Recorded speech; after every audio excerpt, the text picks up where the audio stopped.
Many people, when they think back to the warring countries of World War II, forget to mention Canada. But one thing that should not be forgotten is one of its finest fighting units, the Black Watch Regiment. Made up largely of skilled snipers, they were specifically employed to scout enemy positions and eliminate Nazi officers, thereby wreaking havoc on enemy lines. Because of their effectiveness, they were involved in some of the most brutal and bloody engagements of the entire conflict. For this reason, many of its members were never able to return home. I don't know how I escaped with my life. I should have been dead. I'll never forget that. Never forget that. Today, in this new episode of Military History, we will tell their forgotten story. Stay with us to learn about the amazing and ruthless experiences of the men of Black Watch. World War II broke out on September 1st, 1939, with Germany's invasion of Poland. 9 days later, Canada joined the conflict on the side of the Allies, along with the United Kingdom and France. While their contributions in the conflict are often overlooked compared to those of other nations, their role in many of the most important battles that took place in these dark years cannot be denied. It was here that one of their most renowned units, the Royal Highland Regiment, better known as the Black Watch, stood out. Founded in 1862, they participated in a huge number of battles both on local territory and in other parts of the world, such as Africa and Europe. Now, with Nazi aggression in full swing, they had been called back to active service. During World War II, their first call to action was on August 19, 1942, at the Battle of Dieppe. This was the first Allied invasion of the French coast, almost 2 years before Normandy. Around 6,000 Canadian and British soldiers landed in the port of Dieppe with the aim of capturing it. This action, however, was never meant to be the start of a full-scale attack. The mission was to hold the outpost for a short time, just to prove to the world that Europe was not as impenetrable as Nazi propaganda claimed. But the situation quickly turned against the Allied forces. In their planning, they had seriously underestimated the German troops. When they reached the beaches, they realized that their numbers would not be enough to take the port. Despite the efforts of the British Royal Air Force to defend their soldiers, German aircraft sowed chaos in their ranks. The Allied tanks were unable to get through the sand and became bogged down a few meters from the shore. After 6 hours, with casualties mounting, the commanders had to order a retreat. Of the 6,000 men who had landed on the beaches of Dieppe, approximately 1,000 were killed, 2,500 wounded, and nearly 2,000 taken prisoner. Canada had supplied 5,000 of these soldiers, losing 68% in this battle. The Black Watch Regiment was also heavily depleted. Of the 556 fighters who arrived in France, 200 fell to German bullets and explosives, while 264 were captured by the Germans.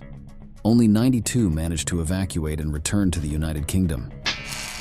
The Allies relied on surprise to give them a decisive advantage, but when surprise was taken away, they didn't have the direct or indirect fire support to suppress the enemy positions. Naval gunfire support would have made a big difference, but ultimately, I think this limited incursion into enemy-occupied territory was always doomed to fail. Despite the resounding failure of the Dieppe operation, the Allies referred to the failed landing as a necessary evil. The mistakes made served to teach them costly but important lessons that would serve them well in the years to come. The liberation of Europe had not been cancelled, but simply postponed. As World War II continued, Germany's position was becoming increasingly weakened. By 1944, the Soviet Union had managed to repel them from almost all of its territory, and the Western powers had emerged victorious in North Africa. While the battles were fought mainly on the Eastern Front and in Italy, the Allies were finalizing the details of a new and ambitious operation. The time had come to carry out a new invasion of the French coast. The chosen day was June 6, 1944. In the early hours of the morning, thousands of landing boats touched the sands of the beaches of Normandy. British, Americans, and Canadians, including the Black Watchmen, were met with intense German machine gun fire. It was a bloodbath. En el bote había muertos, había heridos, y había soldados vivos que gritaban: «Mamá, mamá, mamá». Todo el mundo piensa que clamas a Dios, pero cuando te estás muriendo, llamas a tu mamá. Tens of thousands died in the first few moments of the attack. Despite heavy casualties and brutal chaos, the Allies managed to penetrate the German defenses and force them back into France. But if the fighters from the Western powers thought that the hard part was over, they were gravely mistaken. The Nazis still offered fierce resistance that greatly slowed the Allied advance. Every French village that tried to be liberated was defended tooth and nail by the Germans, who, despite being defeated, were able to inflict heavy casualties on the attackers. One of the bloodiest battles of the campaign in France took place at Caen. It began immediately after the Normandy landings and continued for 2 months. One of the objectives of this operation was to drive the German soldiers off the Verrieres Ridge. Achieving this would open the way to the commune of Falaise, the next point to be liberated. The mission was entrusted to the Black Watch Regiment. Although they were known within the Canadian Army for their sniping skills, they were primarily an infantry unit. Now, they had to face a solid German defense, made up mainly of veterans. On July 19, 1944, the Canadians and British began a 6-day attack on German positions. But these offensive maneuvers were poorly planned by officers, and the Allied armies suffered heavy casualties. For the Black Watch, it was the darkest day in its history so far. Of the 325 soldiers of this regiment who participated in the capture of Verrieres, 310 were killed or taken prisoner by the Germans. Only 15 managed to return to Allied positions. Since the disaster at Dieppe in 1942, no Canadian unit had suffered so many casualties on the battlefield. We have the testimony of some survivors, such as Jimmy Bennett, to put into words what they suffered in those terrible days. You don't know what's going on. Guys could be getting killed 30 feet away. You don't see them. You don't care about them. You're talking about yourself.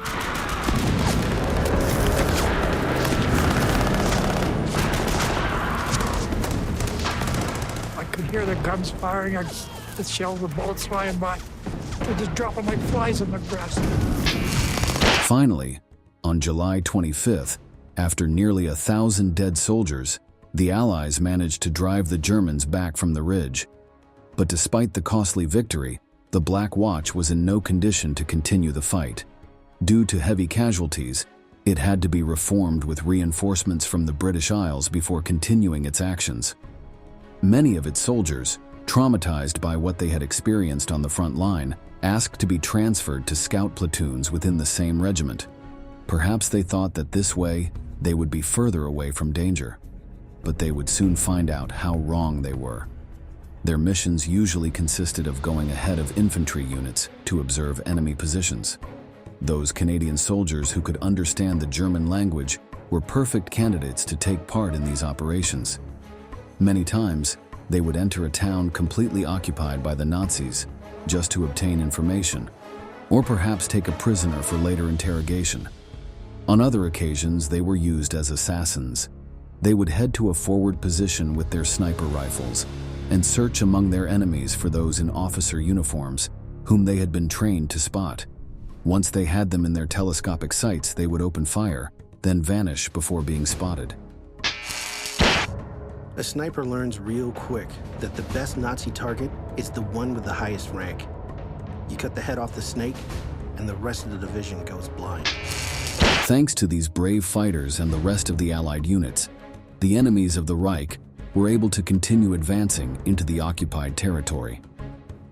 After liberating Caen and Falaise, the next objective of the Canadians was to head for the Belgian port of Antwerp, from where the Nazis received equipment and reinforcements brought by sea. If they managed to snatch it from their clutches, the Germans would be cornered and without the means to obtain their desired resources. For their part, the Western attackers would obtain a position to bring in their own reinforcements, greatly facilitating the European campaign. After brutal fighting, the naval base was liberated on September 6, 1944. But Nazi resistance had not been eliminated. Battles continued along the Scheldt estuary, with the aim of completely expelling the Germans and thus clearing the way for the entry of Allied ships. Black Watch scouts were sent out behind enemy lines to observe their positions and came back with bad news. The Germans were everywhere. The regiment needed reinforcements, but that was the case for many of the units embedded in the front lines. The new fighters who joined were totally inexperienced and sometimes underage, who had shown false papers at the registration office. Even though these soldiers were not what many expected, they were employed anyway. They would quickly show what they were made of. Black Watch's new target was the Dutch village of Woensdrecht, but this time, the scouts and snipers were forced to return to the much-feared front lines. There was a shortage of men, and those available were still inexperienced. Many of them had not been trained for such missions. Even cooks and drivers were employed, who had sometimes never fired their rifles. On October 13th, at approximately 6:30 in the morning, the Black Watch attack began.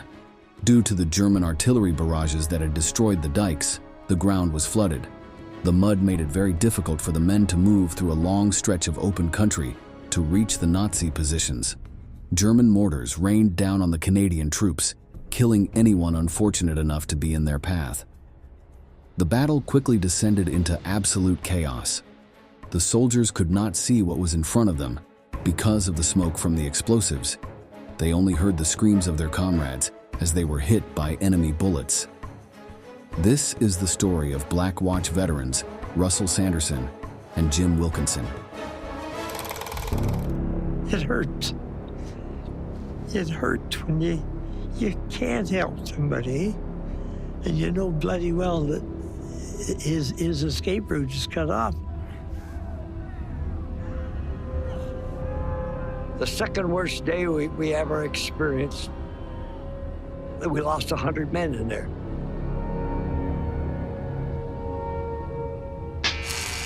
The German defenses proved too strong for the Canadians, and the attack failed. That day became known to the survivors of the Black Watch as Black Friday. They had suffered 145 casualties in total, killed and wounded. Of one company, consisting of 90 men, only 4 were available for combat the following day. All 4 commanders of the regiment fell victim to German gunfire. But although this offensive had failed, operations by other Allied units were more successful, and on 16 October, Woensdrecht was finally liberated. However, despite the victory, the men of the Canadian unit were in no mood to celebrate. The regiment had once again been decimated. For this reason, the Black Watch fighters again saw action mainly as scouts and snipers. Eager to take revenge on the Nazis who had murdered their comrades, they frequently volunteered for difficult missions where survival was not assured.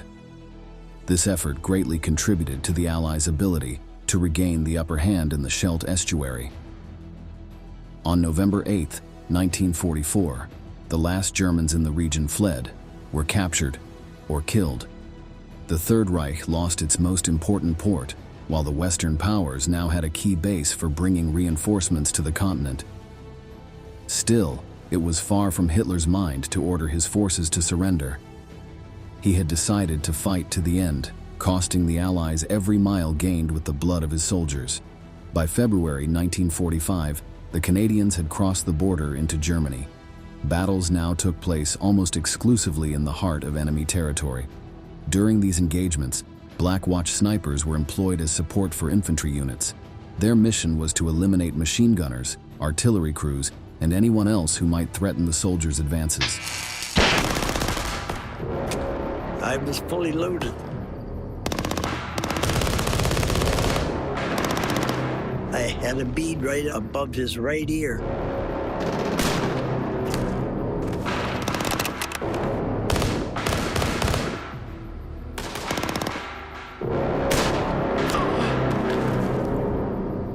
No mercy. You couldn't show it anymore. The Black Watch took part in brutal battles in the Reichswald forest, one of the most fortified points in the German defenses. The ferocity of the Germans prolonged the attack for more than a month, but by 11th March, the Axis forces had been driven back. Despite the numerous casualties suffered in the months since the Normandy landings, the Black Watch continued to take part in brutal battles on the front lines. One of these was the liberation of the Dutch city of Groningen on the 13th of April 1945. It was one of the largest urban engagements by the Canadians in World War II, with approximately 15,000 soldiers on the side of the Allies. This was opposed by 7,500 Germans who were among the last elite units of the Reich, but by then, German morale was at rock bottom. Many of his officers knew defeat was inevitable and did not want to waste the lives of their subordinates in a futile defense. After 3 days of fighting, the Germans raised the white flag. The battle was over. On April 30th, 1945, Adolf Hitler, surrounded by his enemies, decided to take his own life. On May 8th, just over a week later, the Nazi generals signed the unconditional surrender. After almost 6 brutal years, World War II in Europe had come to an end. When the survivors of the Black Watch returned to their base in Montreal, Canada, they were greeted with a massive parade. But even though the fighting had ended, many were not in a festive mood. The regiment, famous for its achievements, also gained recognition for a much more tragic event. They were the Canadian unit that suffered the most casualties in the entire war, from Dieppe in 1942 to Germany in 1945. The sacrifice of these men, like that of many of their compatriots, is little known, but it should never be forgotten. We have reached the end of this video and we want to ask you, did you know the story of the Black Watch snipers? Leave us your answer in the comments box below, and don't forget to subscribe to our channel to learn about many more military events that left their mark on history.